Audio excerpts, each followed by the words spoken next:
우리의 만남은 주님의 은혜입니다. 남녀가 만나서 가족을 이루고 성도가 만나서 교회를 이루어 하나님께 예배를 드리는 것이 하나님의 보이지 않은 은밀한 역사와 하나님의 은혜입니다. 어찌 우리가 이 안산시에 있는 한길교회에서 함께 예배 드리는 것이 우연히 갑자기 일어난 일일 수 있겠습니까? 안산이 된 것은 왕건이 후삼국을 통일하고 고려를 세우고 구획 정리를 하면서 안산군이라는 이름을 붙이면서부터 시작이 되었다고 합니다. 그런데 하마터면은 안산이 안산 아닐 뻔했습니다.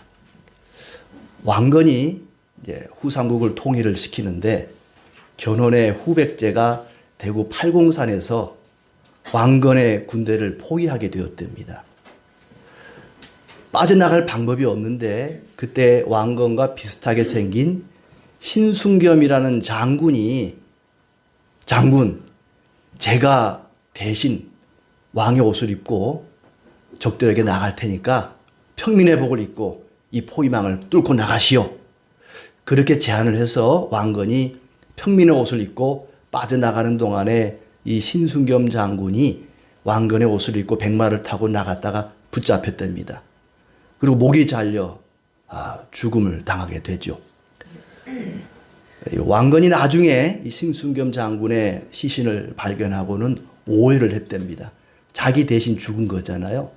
그래서 대신 그 머리가 없으니까 황금으로 머리를 만들어 관에 넣고 시신을 관 속에 넣고 자기가 죽으면 들어가려고 미리 마련해 두었던 천하제일의 명당 자리에 이 신순겸 장군을 안치를 했답니다. 그곳이 춘천에 가면은 지금 신순겸 장군의 무덤이 있는데 머리가 황금이라 누가 도구를 할까봐 가묘를 2개 더 만들어 가지고 봉분이 3개랍니다. 그렇게 왕건이 살아나서 이제 고려를 세우게 되고 이곳을 지명을 안산군이라 이렇게 이름을 붙였다고 합니다. 그때 왕건이 죽었더라면 우리는 이 안산이 아닌 다른 도시에 아마 살고 있었을 겁니다. 세상의 모든 일들을 하나님께서 다 주관하십니다. 그 도시의 지명 하나까지도 하나님의 간섭 아래 이루어졌다는 것을 우리는 믿습니다. 세계의 모든 역사와 인생의 길이까지도 하나님이 주관하십니다.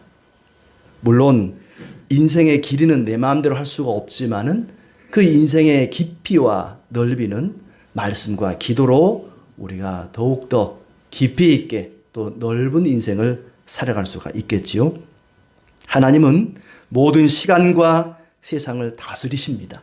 기독교만, 교회만 다스리는 것이 아니라 모든 만민과 만국을, 모든 역사를 주관하시는 분이 하나님이십니다.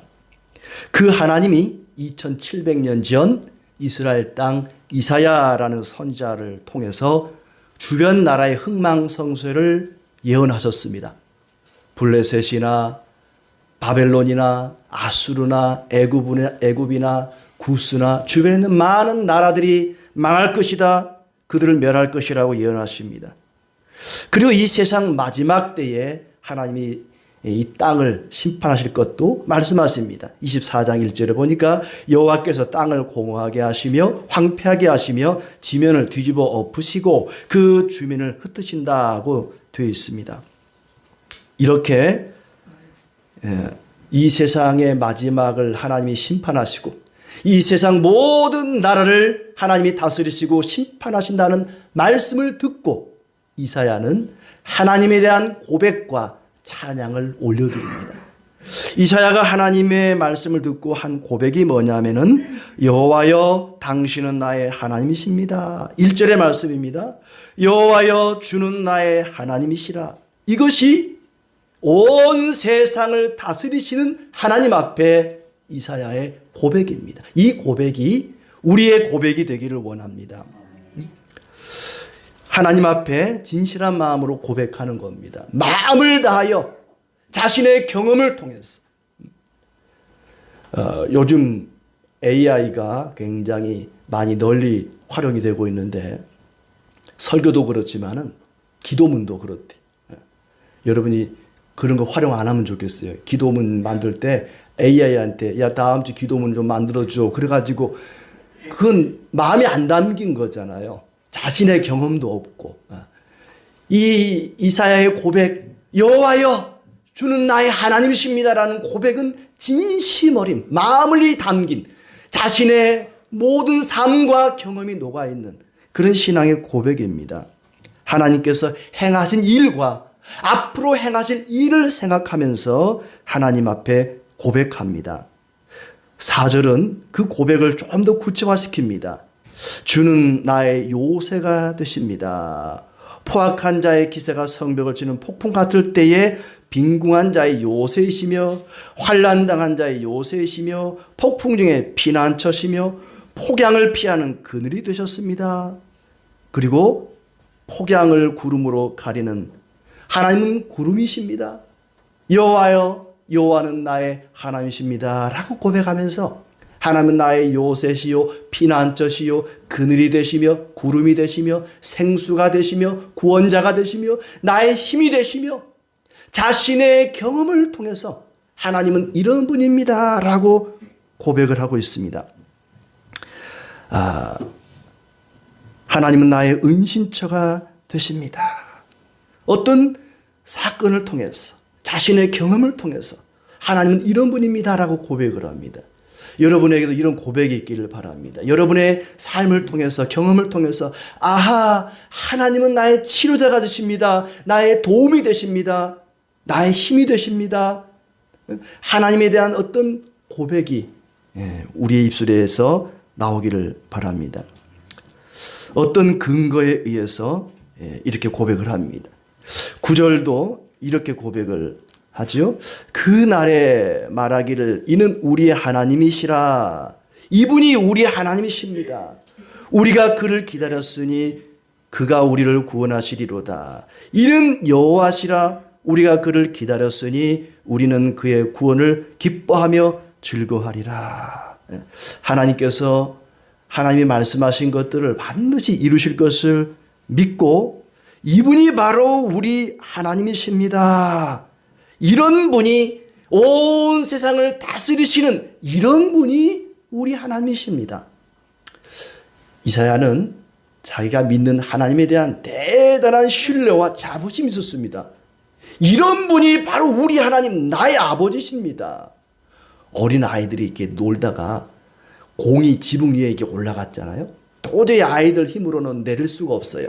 그때 우리 아버지가 탁 와가지고 사다리를 놓고 올라가서 공을 딱 꺼내줘요. 그럼 아들이 뭐라 그래? 애들 앞에 이분이 바로 우리 아버지야. 자식들아 봤지? 우리 아버지 이런 분이야. 너네는 감히 손도 못 대는 거 우리 아버지가 했어. 이거 우리 아버지가 한 거야.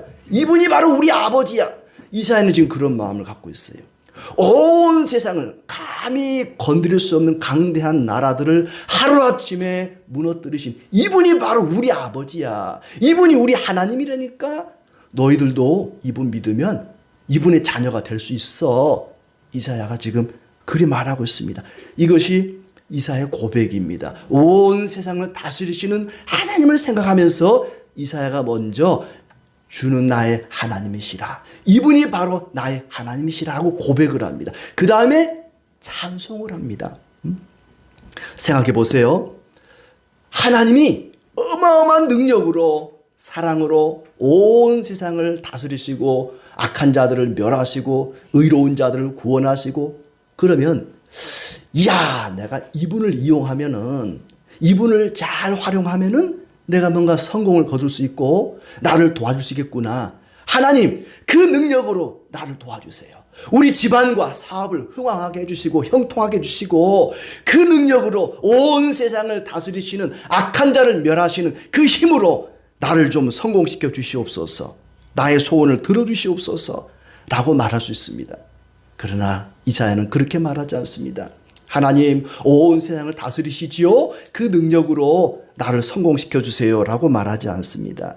그 능력으로 나를 도와달라고 말하지 않습니다. 하나님 당신은 나의 하나님이십니다. 그러면서 뭐라고 합니까? 찬송을 올려드립니다. 내가 주를 높이고 주의 이름을 찬송하리이다. 하나님의 그 능력과 위엄 앞에 그 능력을 잘 이용하려고 하는 것이 아니라 그 능력을 찬송합니다. 내가 주를 높이고 주의 이름을 찬송하리이다. 여호와를, 예수 그리스도를 나의 주, 나의 하나님으로 믿고 고백하는 사람은 일평생 하나님을 찬송하고 높이고 영광을 돌리며 살아갑니다. 내가 살아도 주를 위해 살고 죽어도 주를 위해 죽나니 내가 사나 죽으나 주의 것이라, 이렇게 고백하게 되죠. 기독교는 하나님을 불러서 내 소원을 이루는 종교가 아닙니다. 하나님을 이용해서 내 뜻을 이루는 종교가 아닙니다. 처음부터 끝까지 주님을 높이고 찬양하고 영광을 돌리는 종교입니다. 우리는 말과 행동을 함부로 해서는 안 됩니다. 내 말 한마디에, 내 행동 하나에 하나님이 욕을 잡수실 수가 있거든요. 내가 분노하고 화내고 성질내면 하나님이 욕을 잡수실 때가 있습니다. 나 때문에 하나님이 욕을 먹으면 안 되지 않습니까? 조금만 우리가 잘못해도 사람들은 하나님을 욕합니다. 세상은요, 웬만해서 감동하지 않습니다. 우리의 말과 행실을 보고, 한길교회 성도들의 삶을 보고, 아하, 하나님이 정말 살아계시구나, 하나님이 정말 존재하시는구나, 이렇게 사람들이 고백할 수 있게 되기를 바랍니다. 하나님이 하신 일을 보고 우리는 하나님을 고백하고 찬송하고, 또 우리가 하는 말과 행실을 보고 세상 사람들은 하나님을 찬송하고 영광을 돌릴 것입니다. 마태복음 5장의 말씀처럼 우리가 세상에 빛을 비추면 우리의 착한 행실을 보고 세상 사람들은 하나님께 영광을 돌리게 됩니다. 형편이 좋든 좋지 않든, 내 인생의 문제가 해결되든 안 되든 여전히 주는 나의 하나님이십니다. 내가 주를 높이고 영원히 주를 찬송하리이다. 내 형편에 상관없이 어느 때든지 항상 하나님을 고백하고 찬송하게 되기를 바랍니다. 12장 4절 5절에도 이사야는 하나님을 찬양합니다. 그 날에 너희가 또 말하기를 여호와께 감사하라. 그의 이름을 부르며 그의 행하심을 만국에 선포하며 그의 이름이 높다 하라. 여호와를 찬송할 것은 극히 아름다운 일을 하셨음이니 이를 온 땅에 알게 할지어다. 하나님이 행하신 구원의 은혜를 생각하면서 매일매일 주어진 나의 일상이 다 하나님의 은혜인 것을 알고 하나님을 높여 찬송하며 살아가기를 바랍니다. 주의 이름을 높이고 영원히 찬송하기를 바랍니다. 고난 중에도 주 나의 하나님이시라. 하나님은 모든 것을 다스리십니다. 라고 고백하게 되기를 바랍니다. 이렇게 이사야는 하나님이 행하신 일과 행하실 일을 생각하면서 주는 나의 하나님이라고 고백을 하고 주의 높고 위대하심을 찬송합니다. 그렇게 찬송하고 고백하는 이유가 뭔가? 다시 1절을 보시면 주는 기사를 옛적에 정하신 뜻대로 성실함과 진실함으로 행하셨기 때문입니다. 기사를, 이 기사라는 말은 운전기사를 얘기하는 게 아닙니다. 기이한 일, 놀라운 일, 영어로 하면 원더풀입니다. 아주 깜짝 놀랄 만한 기적 같은 일들을 하나님이 베풀어 가십니다. 그 일들은 옛적부터 창세전에, 이 세상을 창조하기 전에 이미 계획한 일들입니다. 옛적에 정하신 뜻대로 그 귀한 일들을 성실함과 진실함으로 행하시기 때문에 주는 나의 하나님이라 고백하고 주의 높고 위대하심을 찬양하는 것입니다. 하나님의 심판 앞에, 하나님의 놀라운 기적 앞에 세상 사람들은 놀라기만 합니다. 우와, 이런 일이 있다니 대단한데 놀라기만 합니다. 그러나 의인들은, 믿음의 사람들은 바로 그때 고백과 찬양이 나오는 것입니다. 주는 나의 하나님이십니다. 내가 주의 높고 위대하심을 찬양하리이다.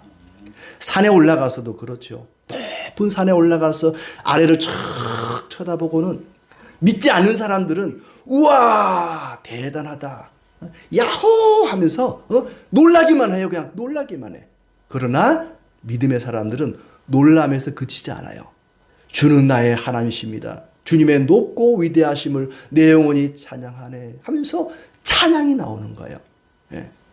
산 좋아하시는 분들은 꼭 기억하세요. 산꼭대기 올라가서 놀래기만 하지 말고 주는 나의 하나님이시라 고백하고 주님의 높고 위대하심을 찬송하시기를 바랍니다. 경건한 사람, 하나님의 사람, 의인은 아주 작고 사소한 일도 다 하나님의 행하심이라고 생각하고 하나님이 역사하신 거라 생각하고 감사하고 찬양하고 하나님을 고백합니다. 운전하며 가다가 신호등에 안 걸리고 그냥 빵빵 뚫리게만 해도 아 주님 감사합니다. 물론 신호가 막혀도 주님 감사합니다. 예. 신호가 뚫릴 때는 감사하고 막힐 때는 안 감사. 그러면 안 돼요. 예. 언제든지 항상 감사 찬송하는 것이 성도의 삶이죠. 어느 날은 일이 잘 풀리는 때가 있어요. 아침부터 저녁까지 막 일이 술술 풀려요. 딱 전철 타러 갔는데 바로 전철이 와서 문이 쫙 열리고 말이죠. 신호가 뻥뻥 뚫리고.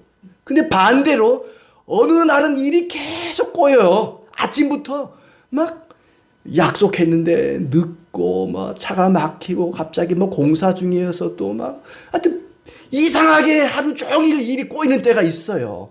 일이 잘 될 때든지 일이 꼬일 때든지 항상 모든 일은 하나님이 하셨습니다. 감사합니다. 찬양할 수 있게 되기를 바랍니다. 하나님께서 왜 세상에 깜짝깜짝 놀랄 만한 일들을 우리에게 주시는 걸까? 여러분 그런 경험들 있지 않습니까? 깜짝깜짝 놀랄 만한 일들이 있지 않습니까? 뭐 하다못해 세계사 속에서도 과거에 소련이 무너질 때, 공산주의가 무너질 때 사람 다 놀랐어요. 세상에 이럴 수가. 역사 속에서 개인의 삶 속에서도 깜짝깜짝 놀랄 만한 일들이 있습니다. 왜 하나님께서 우리에게 그런 귀한 일들을 주시는 걸까? 하나님을 고백하도록. 주는 나의 하나님이십니다. 라고 고백하도록. 그리고 주를 높이고 주의 이름을 찬송하게 하려고 그런 귀한 일들을 허락하시는 것입니다. 어떤 환난이 닥쳐도 우리는 하나님을 고백하고 찬송해야 됩니다. 엄마가 회초리로 나를 때릴 때 나는 엄마가 싫어요. 엄마는 우리 친엄마 아닌 것 같아. 그리고 도망가지 말고 엄마가 아무리 나를 때려도 엄마 사랑해요 하고 안기면 더 이상 때릴 수가 없지 않습니까? 하나님이 우리에게 환난을 주실 때 고난을 주실 때에도 도망가지 말고 주님을 고백하고 찬양하며 주님 품에 안길 때에 주님께서 우리에게 은혜와 평강을 주실 것입니다. 귀한 일, 사람이 보기에는 귀한 일입니다. 깜짝 놀랄 만한 그런 일이지만 그러나 하나님께는 이미 영원전부터 창세전에 정한 일이라 그렇습니다. 그리고 그 정한 일을 성실하게 진실하게 이루어 가십니다. 그걸 볼 때 이사야는 하나님을 고백하고 찬양할 수밖에 없다는 것이죠. 하나님은 생각한 것을 반드시 이루시고 계획한 것을 틀림없이 변함없이 완성해 가십니다. 그 뜻을 이루기 위해서 때로는 우리에게 고통과 아픔을 주시고 우리의 문제를 해결하지 않고 그대로 내버려 두시기도 하십니다. 하나님이 행하신 놀랍고 귀한 일들 가운데는 6절에 보면은 우리가 교회로 모여 예배드리는 것도 하나님이 창세전에 정하신 일이라 그렇습니다. 만군의 여호와께서 이 산에서 만민을 위하여 기름진 것과 오래 저장하였던 포도주로 연회를 베푸시리니 곧 골수가 가득한 기름진 것과 오래 저장하였던 맑은 포도주로 하실 것이며 그랬어요. 이 산에서 시온산에서 만민이 연회를 베푸는 것, 그것도 역시 하나님의 계획 속에 있었다는 것입니다. 그게 뭐냐면은 바로 우리가 지금 모여서 예배하는 이것이 축제입니다. 잔치입니다. 천국 잔치가 지금 벌어지고 있는 것입니다. 이것도 역시 하나님이 옛적에 정하신 일이고 그것을 지금도 계속해서 이루어 가십니다. 이것이 바로 귀한 일이라는 거죠. 예수님을 모르던 사람들이, 하나님을 섬기지 않던 사람이 어느 날 복음을 듣고 예수님을 믿고 교회에 와서 예배 참석하는 그것이 하나님이 창세전에 예배하신 아주 귀하고 깜짝 놀랄 만한 일이라는 것입니다. 그걸 볼 때에 우리는 주는 나의 하나님이라고 고백하고 주님의 높고 위대하심을 찬양하게 됩니다. 8절에 죽음을 이긴 것도 마찬가지입니다. 사망을 영원히 멸하실 것이라. 사망을 영원히 멸하실 것이라. 예수께서 십자가에 달려 죽으심으로 죽음을 이겼습니다. 죽음으로 죽음을 이긴 것입니다. 사망을 멸하셨습니다. 그것도 역시 하나님이 창세전에 계획한 일이고 그것을 신실하게 성실하게 진실하게 이루어 가십니다. 이것이 깜짝 놀랄 만한 일이라는 거죠. 하나님이 사람이 되어 십자가에 못 박혀 죽음으로 온 인류를 구원하는 그 계획, 창세전에 세웠던 그 계획이 차질 없이 빈틈없이 이루어지는 것, 그것이 귀한 일이고 하나님을 찬양할 만한 일입니다. 자, 그렇다면 하나님께서 옛적에 정하신 계획이 뭔가? 옛적부터 정해놓은 계획은 뭔가? 높은 자를 낮추고 낮은 자를 높이는 것입니다. 교만한 자를 낮추는 것이 하나님의 계획이고 하나님이 성실하게 진행해 나가시는 일입니다. 10절에 보니까 모압을 아주 짓밟아 버리겠다 그렇습니다. 모압 그러면 이 나라는 교만의 대명사입니다. 가장 교만한 나라 그러면 모압입니다. 많은 것을 받아놓고도 그것이 하나님이 주신 것을 모르는 그들은 교만한 자들이었습니다. 하나님은 그 교만한 자들을 짓밟아 버리겠다. 11절에 그들을 누르실 것이라 그렇습니다. 그들이 마치 수영 선수가 헤엄치듯이 살아나려고 빠져나오려고 발버둥을 칠지라도 하나님이 밟아버리겠다, 눌러버리겠다 그렇습니다. 사람이 물속에 빠져서 살아나려고 헤엄을 치는데 그 위에서 거대한 누군가가 짓눌러 보세요. 살아날 수가 없습니다. 하나님은 교만한 자들을 그렇게 짓밟아버리고 눌러버리겠다. 그리고 12절에 보니까 성벽의 높은 요새를 헐어 땅에 내리시되 진토에 미치게 하시리라. 성벽을 무너뜨리겠다. 악한 자들을 짓밟고 눌러버리고 그 악한 자들이 세워놓은 요새를 성벽을 다 허물어버리겠다. 이것이 하나님이 옛적에 계획하신 정한 일이고 그 일을 진실함과 성실함으로 이루어가는 걸 볼 때에 주는 나의 하나님이라 고백하고 주의 높고 위대하심을 찬양하는 것입니다. 하나님께서는 한때 이름을 날렸던 나라가 무너져서 돌무더기가 되게 하시고 한때 수많은 장사꾼이 드나들면서 북적거렸던 도시를 황무하게 만드시고 수많은 사신들이 왕래하던 궁궐이 사람의 그림자도 찾아볼 수 없을 만큼 폐허로 만들겠다고 말씀하십니다. 2절 말씀에 주께서 성읍을 돌무더기로 만드시며 견고한 성을 황폐하게 하시며 외인의 궁성을 성읍이 되지 못하게 하사 영원히 건설되지 못하게 하셨다. 이것이 하나님이 옛적에 계획한 일이고 성실하게 이루어가는 일이라 그 얘기입니다. 이스라엘 주변에 이스라엘을 괴롭히던 아수르, 바벨론, 블레셋, 애굽 이런 나라들을 다 무너뜨리고 돌무더기가 되게 하시고 그 교만한 자들 다 꺾어버리시고 이 모든 일들이 하나님이 이미 정한 일이고 성실하게 이루어가는 일이라는 것이죠. 그걸 볼 때에 이사야는 하나님을 고백하고 찬양하지 않을 수가 없었던 것입니다. 그 모든 일들이 우연히 갑자기 이루어지는 것이 아니라 태초부터 하나님이 계획한 일이다. 사람이 볼 때에는 대단히 신기하고 갑자기 우연히 일어난 일 같지만은 그 모든 것이 하나님이 이루신 일입니다. 길을 가다가 돌무더기가 쌓여 있거든. 아하, 이것은 하나님이 하신 일이구나. 그리 생각하면 틀림이 없습니다. 5절에 마른 땅의 폭양을 재함같이 주께서 이방인의 소란을 그치게 하시며 폭양을 구름으로 가림같이 포악한 자의 노래를 낮추시리이다. 아수르 군대가 예루살렘 도성을 둘러싸고 그 성 안에 살고 있는 하나님 백성들을 모욕하고 조롱하고 비난하고 함성을 질러댔습니다. 그러나 그들의 목소리를, 그들의 노래를 낮추시리라.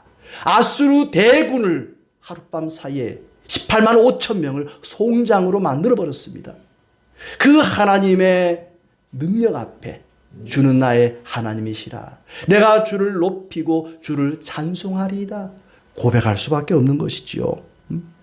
그들의 즐거운 소리를 낮춰버리겠다. 그들이 아무리 튼튼한 성벽을 쌓았다 할지라도 그 성벽이 그들의 안전을 보장하지 않습니다. 우리의 신분이 우리의 안전을 보장하지 않습니다. 천국 가가지고 하나님, 저는 목사였습니다. 아시죠? 목사라고 점수가 더해지는 거 아닙니다.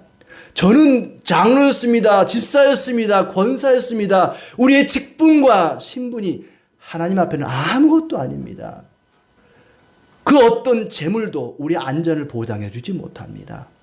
이방의 나라들은 튼튼한 성을 쌓고 또 재물을 모으고 은과 금과 무기와 군대를 모았습니다. 그러나 그 모든 것이 하나님 능력 앞에서는 지푸라기처럼 초계와 같이 다 사라지고 말 것이다. 아무 힘도 못 쓰고 무너지고 말 것입니다. 이런 일을 하셨기 때문에 하나님이 옛적에 계획하신 정하신 그 일들을 성실하게 진실하게 행하고 계심으로 이사야는 주는 나의 하나님이라 내가 주를 높이고 찬송하리이다 고백을 합니다. 그런 하나님을 향해서 하나님은 나의 요새가 되십니다. 나의 안식처가 되십니다. 나의 피난처가 되십니다. 나의 구름이 되시고 그늘이 되십니다. 찬양하고 고백합니다. 하나님이 자기 백성을 구원하시기 위해서 악인들을, 대적들을 그렇게 돌무더기가 되게 하시고 무너뜨리셨습니다. 하나님이 옛적에 계획하신 일은 뭐냐면은 대적들을, 악인들을 무너뜨리고 대신에 의인들을, 자기 백성을 구원하는 것입니다. 그것이 하나님이 옛적에 정하신 기이한 깜짝 놀랄 만한 일입니다. 여러분이 예수님을 믿고 구원받은 것은요, 하나님이 창세전에 계획하신 깜짝 놀랄 만한 일입니다. 기적입니다. 기적. 다른 게 기적이 아니에요. 죽은 자가 사는 게 기적이 아니고요. 예수님 모르던 사람이, 하나님 믿지 않는 사람이 어느 날 갑자기 예수 믿고 하나님 섬기게 된 것, 그것이 기적입니다. 그 기적의 역사가 지금도 계속되고 있으니 주는 나의 하나님이시라 내가 주를 높이고 찬송하리이다. 그리 고백할 수밖에 없다는 것이죠. 빈궁한 자기 백성을 구원하시고 8절에 보십시오. 성도의 눈물을 씻어주시고 자기 백성의 수치를 제하여 주시리라. 하나님께서 우리 눈에 눈물을 씻어주실 것입니다. 우리의 부끄러움을 가려 주실 것입니다. 그것이 하나님이 옛적에 계획하신 깜짝 놀랄 만한 일입니다. 아수르는 멸망을 당했고 바벨론은 세워졌다가 또 망하게 되고 그 모든 일들이 우연히 저절로 이루어지는 것이 아니라 하나님이 하셨다고 고백합니다. 그 결과 3절에 보니까 강한 민족이 주를 영화롭게 하며 포악한 나라들의 성읍이 주를 경외하리이다. 그 강대했던 포악했던 아수르와 바벨론과 애굽과 구스와 이런 나라들이 하나님을 찬양하고 경외하는 일들이 일어날 것이다 하는 얘기입니다. 강하고 거대한 나라가 하나님을 경외하고 찬송하게 될 것이다. 하나님을 인정하지 않고 믿지 않았던 그 악한 자들이 자기들의 성읍이 무너지고 이스라엘 백성들이 구원받는 것을 보고 아하, 여호와가 살아계시구나, 하나님이 진짜 있었구나 인정하게 된다는 것입니다. 바벨론이 이스라엘을 무너뜨렸어요. 예루살렘을 점령한 것은 바벨론의 느부갓네살 왕입니다. 그런데 나중에 이 악하고 포악한 느부갓네살 왕이 어떻게 된 줄 아십니까? 다니엘 4장 34절에 보니까 그 느부갓네살이 이렇게 고백을 합니다. 내가 지극히 높으신 이에게 감사하며 영생하신 이를 찬양하고 경배하였나니 그 권세는 영원한 권세요 그 나라는 대대 이르리로다. 다니엘의 고백이 아닙니다. 예루살렘을 무너뜨렸던 포악하고 강대한 나라 바벨론 왕 느부갓네살의 고백입니다. 37절에 이렇게 얘기합니다. 그러므로 지금 나 느부갓네살은 하늘의 왕을 찬양하며 칭송하며 경배하노니 그의 일이 다 진실하고 그의 행하심이 의로우심으로 교만하게 행하는 자를 그가 능히 낮추심이라. 이게 느부갓네살 왕의 고백이라니까요. 이사야가 예언한 대로 된 것입니다. 하나님께서 옛적에 계획한 일대로 진실하고 성실하게 그 계획한 일들을 이루심으로 악인들을 멸하고 의인들을 구원하심으로 느부갓네살 왕도 하나님을 인정할 수밖에 없었다는 이야기죠. 초대 교회는 로마 제국으로부터 엄청난 핍박을 받았습니다. 많은 순교자들이 생겼습니다. 그런데요, 로마의 귀족들은 기독교를 박해하면서도 며느리와 사위는 기독교인들 중에서 골랐다 그럽니다. 로마 귀족들의 자제들은 얼마나 문란한지 모조리 성병에 걸려가지고 자손을 이어갈 수가 없는 거예요. 그런데 이 기독교인들은 정결하다고 소문이 나가지고 기독교인들 중에서 며느리와 사위를 구했다는 것입니다. 하나님을 인정하는 거죠. 기독교를 핍박했던 그들이 기독교인들을 인정한 겁니다. 너희들은 정말 정결한 자들이야 라고 인정을 하게 되는 것입니다. 우리의 삶을 통해서 하나님을 고백하고 찬송하기를 바랍니다. 어떤 일을 경험하지 않아도 깜짝 놀랄 만한 기이한 일이 없을지라도 주는 나의 하나님이시여 내가 주를 높이고 찬송하리이다. 이렇게 찬양하며 고백하기를 바랍니다. 악한 자들은 그런 깜짝 놀랄 만한 일을 경험해도 하나님을 인정하지 않습니다. 그 일이 하나님께서 행하신 줄을 모릅니다. 그런 일을 하나님께서 행하신 줄 아는 것이 지혜고 믿음입니다. 어떤 아침에 라디오에 나오는 어떤 작가가 책을 써서 이제 나와서 소개를 하는데 자기 어머니 아버지가 중이 되려고 머리를 깎고 조계사에 들어갔다가 눈이 맞아가지고 결혼을 했대요. 그래서 자기가 태어났다는 거예요. 그리고 책을 썼다는 겁니다. 생각해 보세요. 그 둘이 중이 되겠다고 머리 깎지 않고 조계사에 안 들어갔으면 그 사람도 안 태어났고 그런 책도 안 나왔을 거예요. 모든 것이 다 하나님의 섭리입니다. 별것 아닌 것 같은 작은 일조차도 아하 하나님이 그렇게 하셨구나. 안 믿는 사람은 인정하지 않습니다. 에이 뭐 우연히 그 머리 깎고 가서 그렇게 된 거겠지 라고 생각하지만 믿는 사람은 다 하나님이 계획하신 일이다. 하나님이 그렇게 하셨다고 우리는 인정합니다. 진수성찬을 차려놓고도 믿지 않은 사람들은 그것이 하나님 주신 줄 모르고 감사하지 않습니다. 그러나 믿는 사람들, 하나님을 아는 사람은 마른 떡 한 조각만 놓고도 하나님께 감사하고 주는 나의 하나님이시여 내가 주를 높이고 주를 찬송하리이다 감사 기도를 합니다. 그 사람이 의인이요 그 사람이 가진 것이 바로 믿음입니다. 그런 얘기 있잖아요. 교회 앞에 있는 나이트클럽이 하도 시끄러워서 교인들이 기도했대요. 저 나이트클럽 불 나가지고 없어지라고. 근데 진짜로 불이 났답니다. 나이트클럽 사장이 목사님을 찾아왔습니다. 목사님, 교인들이 기도해가지고 우리 클럽에 불이 났으니까 물어내세요. 교회에서 잘못했습니다. 그랬더니 교인들이 그랬답니다. 에이, 말도 안 돼. 우리가 기도한다고 진짜로 불 날까? 에이, 나이트클럽 사장은 아닙니다. 당신들이 기도해서 하나님이 불을 내리셨습니다. 누가 진짜 믿음을 가졌는지는 모르겠어요. 네. 모든 일이 크고 작은 모든 일이 하나님이 하셨습니다 라고 고백하는 것이 믿음이고 그렇게 사는 사람이 의로운 사람입니다. 성경은 의인과 악인의 기준을 그렇게 나눕니다. 착하고 선하고 좋은 일 하는 사람을 의인이라 말하지 않고 모든 일을 하나님이 행하셨다고 하나님만을 신뢰하고 나아가는 사람을 의롭다고 얘기합니다. 하나님이 인정하지 않고 모든 걸 내가 했다 그러고 내 힘으로 했다 그러고 나만 자랑하고 나만 드러내려고 하는 사람을 악인이라고 말합니다. 유물론이라는 게 있죠. 그 유자가 있을 유자가 아니고 오직 유자입니다. 오직 물질만 있다는 겁니다. 정신세계는 인정하지 않습니다. 하나님도 인정하지 않습니다. 그 유물론을 바탕으로서 생겨난 것이 바로 공산주의 사상입니다. 하나님을 인정하는 것, 겸손하게 하나님만 의지하는 자, 하나님은 그 사람에게 힘을 주시고 하나님은 우리의 힘이 되십니다. 26장 1절에 보면은 그 날에 유다 땅에서 이 노래를 부르리라. 우리에게 견고한 성읍이 있으며 여호와께서 구원을 성벽과 외벽으로 삼으시리로다.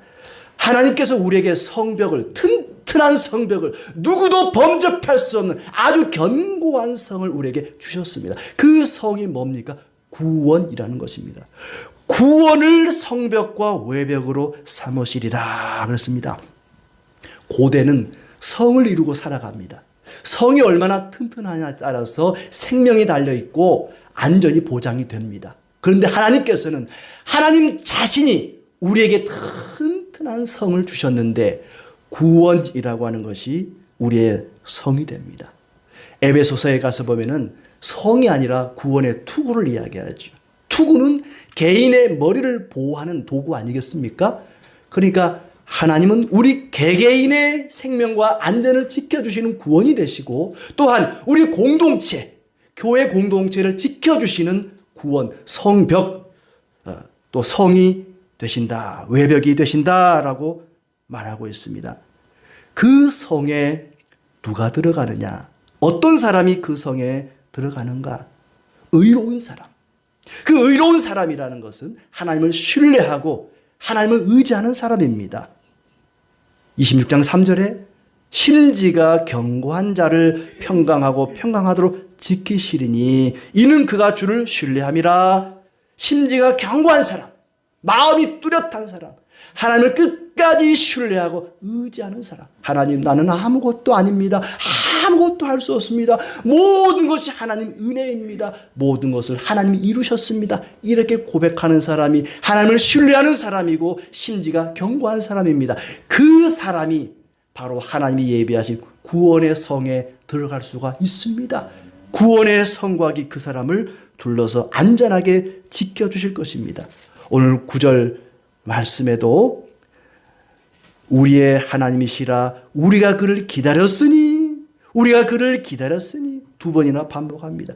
그를 기다렸다, 그 말은 하나님을 의지했다 그 얘기입니다. 심지가 견고한 사람과 같은 사람입니다. 우리는 위기라고 이야기합니다.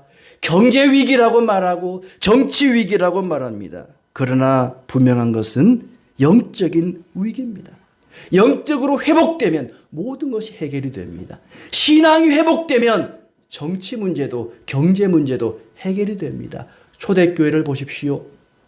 교회가 바르게 서니까 가진 자들이, 부자들이 전부 자기 재물을 가지고 사도들 발 앞에 내어놓고 자기 재물을 조금도 자기 것이라고 주장하지 않았습니다. 이 모든 것 하나님이 주셨습니다. 필요한 곳에 나눠주세요. 필요한 곳에 다 사도들이 나눠주니까 가난한 자가 하나도 없었다고 말합니다. 신앙이 회복되면 경제 문제가 해결이 됩니다. 정치 문제를 보세요. 얼마나 나만 옳다고 너는 무조건 틀리다고 아웅다웅 싸우고 난리지 않습니까? 그러나 신앙이 바로 서게 되면, 영적으로 회복되게 되면 용서하게 되고 이해하게 되고 사랑하게 되고 정치 문제가 해결이 됩니다. 영적인 문제가 해결되지 않으면, 신앙이 회복되지 않으면 누가 대통령이 되든지 정치 문제, 경제 문제 해결 안 됩니다. 말짱 도루묵입니다. 적어도 1000만이라고 말하는 예수님을 믿는 사람들만큼이라도 하나님 앞에 바르게 서서 모든 것이 하나님 은혜입니다. 모든 것을 하나님이 하셨습니다. 주는 나의 하나님이시라 내가 주를 높이고 주의 이름을 찬송하리이다. 이 고백으로 살아가기를 바랍니다. 그럴 때에 하나님께서 우리의 생명을 지켜주시고 평강으로 인도하시고 온 땅을 평안하게 하실 것입니다. 이런 은혜가 있기를 진심으로 축복합니다.